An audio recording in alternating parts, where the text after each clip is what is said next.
Hola, en esta ocasión estaremos realizando lo que es una exposición de la espectrometría atómica. Este grupo está conformado por Frailin Calderón, Ángela Obando, Saúl Antigua y esta servidora a quienes habla Nicole Amarante.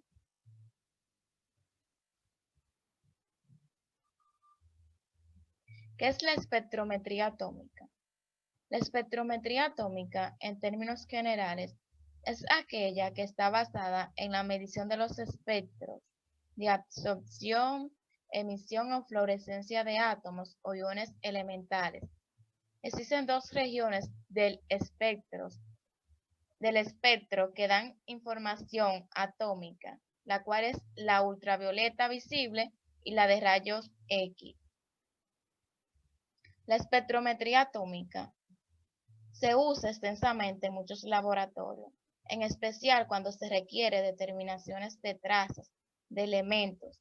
La contaminación por metales pesados puede analizarse a partir de muestras tomadas del medio ambiente y es posible determinar impurezas metálicas de muestras farmacéuticas, como también en industria del acero.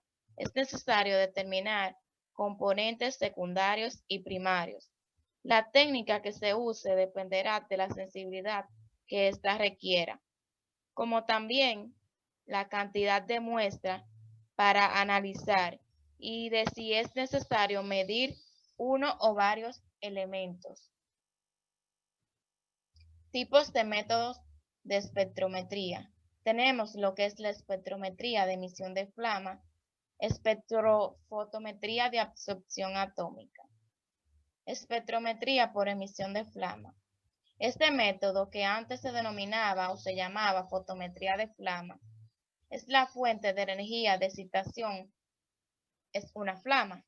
Se trata de una fuente de baja energía, por lo que el espectro de emisión es simple y con pocas líneas de emisión. La muestra se introduce en una flama de forma de solución, por lo que es muy fácil realizar cuantificaciones mediante esta técnica. Como vemos aquí, el proceso que se efectúa en una flama, desde la solución de cloruro de calcio hasta la energía de excitación de esta. La fotometría de emisión de flama es principalmente un método de análisis cuantitativo y es uno de los métodos más sensibles y precisos para los metales alcalinos, alcalinoterios y media docenas de otros elementos metálicos. Es posible utilizar esta técnica como método para análisis cualitativo, haciendo la exploración de la longitud de onda del espectro de emisión, pero esta aplicación está muy limitada comparada con la espectroscopía de emisión ordinaria, puesto que la energía de flama es suficiente para excitar únicamente entre 30 a 50 elementos, dependiendo del tipo de flama utilizada. Ventajas del uso de flama. Las dos ventajas principales de los métodos de emisión de flama y absorción son que los espectros producidos son muy simples y el análisis cuantitativo es más reproducible. La simplicidad del espectro resulta de la baja energía de excitación de la flama, que produce una menor cantidad de líneas de emisión. Esto es ventajoso debido a que se disminuye los problemas de interferencia espectrales, de la sobreposición de líneas y bandas de otros elementos, y por ello no requieren un monocromador de alta resolución. La otra ventaja es que la mayoría de reproducibilidad del análisis cuantitativo al usar métodos de flama comparado con la excitación eléctrica es simplemente un resultado de mejor control de todas las variables involucradas en la excitación con flama. El analista debe de ser cuidadoso de toda la cantidad de variables que están presentes en la fotometría de flama y que pueden controlarse para dar alta exactitud y precisión. Ahora tenemos lo que es la espectrometría de absorción atómica. Es una técnica estrechamente relacionada con la espectrometría de emisión de flama y la espectrofotometría de absorción atómica. porque ambas usan una flama como atomizador. La solución de la muestra, poniendo elementos por analizar en la forma de vapor atómico, pero en absorción atómica, un haz de radiación monocromática específica para el elemento por analizar, proveniente de una fuente separada, pasa a través del vapor atómico y se mide la cantidad de luz absorbida. Aquí podemos ver el proceso de esta.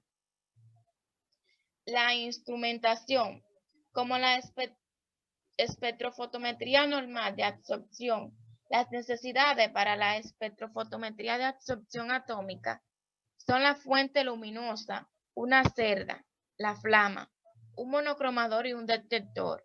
La flama se sitúa entre la fuente y el monocromador, como vemos aquí, que la flama está en el medio del monocromador y de la fuente luminosa. Fuente. Se requiere una fuente de líneas nítidas en absorción atómica porque el ancho de la línea de absorción es muy estrecho, de unas milésimas a unas centésimas de nanómetros cuanto mucho. Por ser una línea de absorción tan angosta, solo se absorbe una pequeña fracción de la radiación producida en una fuente continua que pasa por la rendija y llega al detector. La fuente que se usa casi exclusivamente es una lámpara de catálogo hueco. Se trata de una fuente de líneas definidas que emiten longitudes de ondas específicas, en esencia monocromáticas. Ahora pasamos con mi compañera Ángela, quien le dará continuidad a este tema. Quemadores. El quemador que se usa en la mayor parte de los instrumentos especiales en el quemador con cámara de premezcla, que a veces se llama quemador de flujo laminar. El combustible o los gases de soporte que mezclan en una cámara antes de entrar a la cabeza del quemador, donde se quema la solución de la muestra, se aspira a través de un capilar gracias a un efecto Venturi creado con el gas de soporte para la aspiración, que suele ser aire. El aire creado al vacío parcial al final del capilar y soluciona una muestra por este. La muestra se divide y forma una expresión fina en la punta del proceso normal de nebulización. Aquí podemos ver lo que son los quemadores. Aquí podemos ver la flama, partes analíticas de la flama útil, cabeza del quemador, entre otras partes del quemador y de la flama. La flama. Las principales flamas que se usan en espectrometría de absorción y emisión atómica con sus temperaturas máximas de combustión. Las flamas que más se usan en la absorción atómica son las de aire acetileno y dióxido nitroso acetileno. Esta última de alta temperatura no se requiere, incluso se puede ser perjudicial para muchos casos de absorción atómica debido a que usa la ionización de los átomos gaseosos. Sin embargo, es útil para los elementos que tienden a formar óxidos termoestables en flamas de aire acetilenos. Las flamas de aire acetilenos y de otros hidrocarburos absorbe una gran fracción de la radiación. Las longitudes de onda menores de 200 nm. Para esa región del espectro se refiere a una flama de algo hidrógeno con admisión de aire para tener máxima capacidad de detención. Interferencias. Las interferencias se agrupan en tres clases: espectrales, químicas y físicas. En lo que más adelante le estaremos definiendo cada una de las siguientes mencionadas. En esta tabla podemos ver lo que son las temperaturas y velocidades del quemador de la flama y su uso de frecuencia. En la primera fila tenemos lo que es mezcla de combustible, velocidad máxima de la flama, temperatura máxima. Aquí tenemos en la primera que es hidrógeno, oxígeno. Este se ve que no tiene temperatura máxima de flama, pero sí tiene una temperatura máxima en grados Celsius, que es de 2677. Así van más adelante. Interferencias espectrales. En los análisis de emisión, cuando otra línea de emisión o banda de emisión molecular se acerca a la línea emitida de un elemento utilizado y el monocromador no es capaz de resolverla, se produce interferencia espectral. El riesgo más probable se debe a la emisión molecular, como la de óxidos de otros elementos en la muestra. La dispersión de la luz debida a las partículas de un problema frecuente en la espectrometría de absorción atómica, aunque como es la naturaleza en bandas anchas se puede corregir con medición de absorción de fondo. Interferencia de ionización. En flamas muy calientes se puede ionizar fracciones especiales o apreciables de elementos alcalinos y alcalinoterrios y otros más. Como están midiendo átomos ionizados, esto puede disminuir las señales de emisión o absorción. En sí, esto no es necesariamente grave, excepto que puede disminuir la sensibilidad o linealidad. No obstante, la presencia de otros elementos fácilmente ionizables en la muestra adicionará electrones libres a la flama y limitará la ionización del elemento que se analiza, lo que causará mayor emisión o absorción e interferencias positivas. Se puede suprimir la ionización agregando una solución de un elemento que se ionice con mayor facilidad, como potasio o cesio. Interferencias físicas. La mayor parte de los parámetros que afectan la rapidez del flujo de la muestra al quemador y la eficiencia de atomización se puede considerar interferencias físicas. Esto incluye aspectos como variaciones de rapidez, flujos de gases, la velocidad de la muestra debido a la temperatura o disolventes, un alto contenido de sólido y cambios en la temperatura de la flama. En general, estas interferencias se pueden compensar calibrando con frecuencia y usando estándares internos. Algunos instrumentos tienen la capacidad de usar patrones internos que pueden compensar parcialmente cambios en los parámetros físicos. Dejo a mi compañero Frailin con lo que es la preparación de muestras. Saludos, compañero. Yo le estaré hablando sobre la preparación de muestras y algunos subtemas más. Bueno, la preparación de muestras es una etapa esencial en el proceso analítico.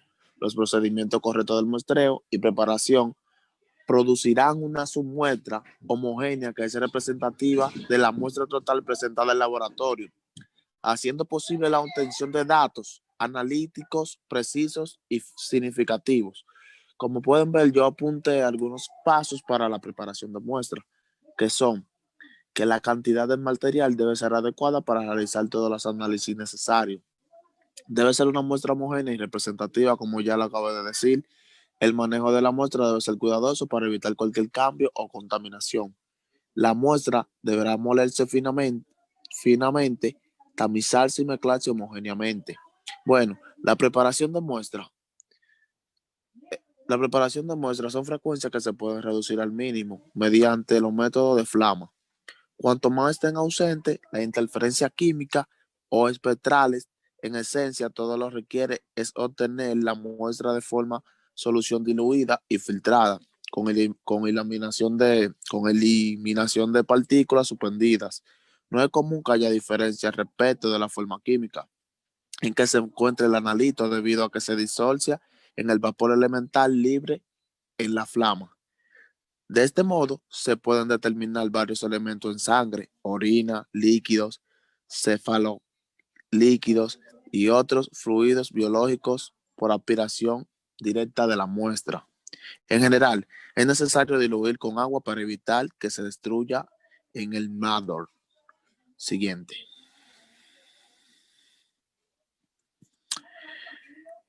La capacidad relativa de detención en espectrometría de absorción atómica y emisión de flama.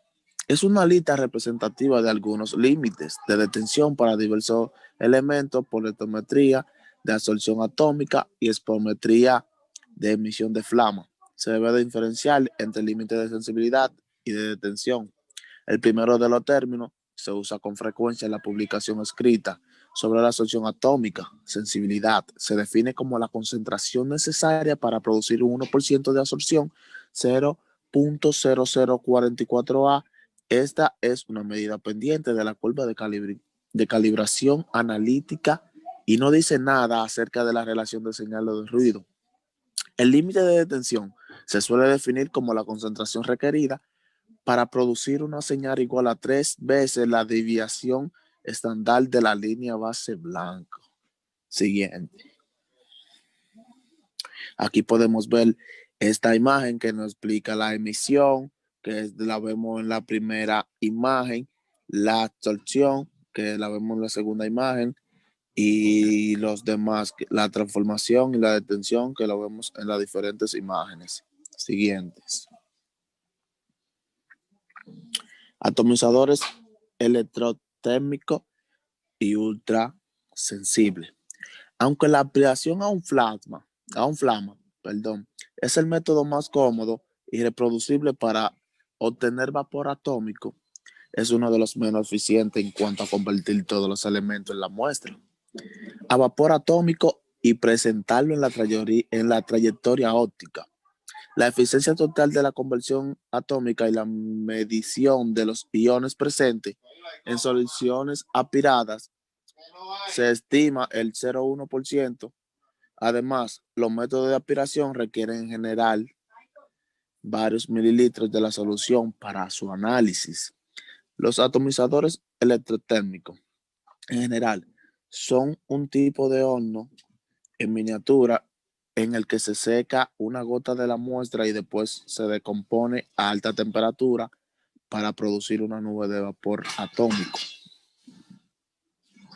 Siguiente. Aquí vemos esta imagen que dice que a través del cuerpo del gráfico fluye agua, enfriamiento del sistema, cuando así se requiere además de un gas inerte, agua o nitrógeno, que sirve como gas de protección del sistema. El gas inerte fluye exteriormente al tubo de grafito para evitar la oxidación provocada a alta temperatura e interiormente desalojar los componentes volátiles que se producen en ellas. Siguiente. Bueno, ya lo dejaré con mi compañero Saúl La Antigua, que le estaré hablando sobre la estándar interno y la calibración por adición de estándar. Estándar interno y calibración por adición de estándar, presentado por Saúl La Antigua. ¿Qué es un estándar interno? Un estándar interno en química analítica es una sustancia química que se agrega en una cantidad constante a la muestra. El blanco y los estándares calibrados de análisis químicos. Estos se hacen para corregir la pérdida de analito durante la preparación o la muestra o entrega de la muestra. Se selecciona como estándar interno una sustancia diferente al analito que presente sus mismas propiedades, tales como que ambas puedan ser afectadas similarmente durante el análisis. La matriz debe estar libre de estándar interno. Calibración por adición de estándar. La técnica de calibración por adición de estándar se usa para minimizar errores de las mediciones espectrométricas de flama de supresión. En la calibración por adición de estándar, el estándar se agrega a la muestra, por lo que está sometido a los mismos efectos de la matriz que el analito.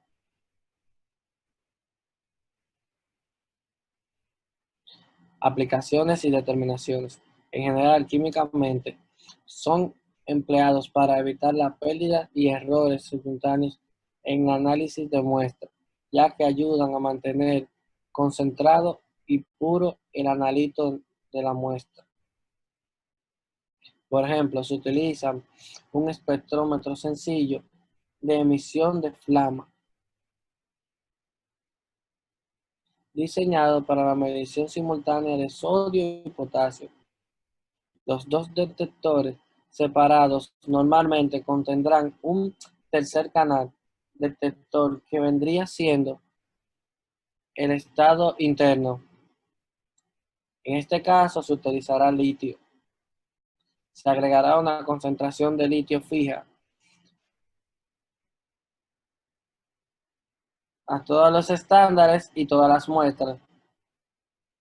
El instrumento registrará y determinará las relaciones de los señales potasio-litio y sodio-litio. Al final, la relación a determinar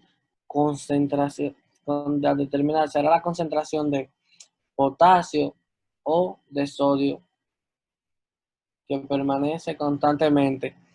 Esta no será afectada por el litio, debido a que está en un tercer canal. Gracias.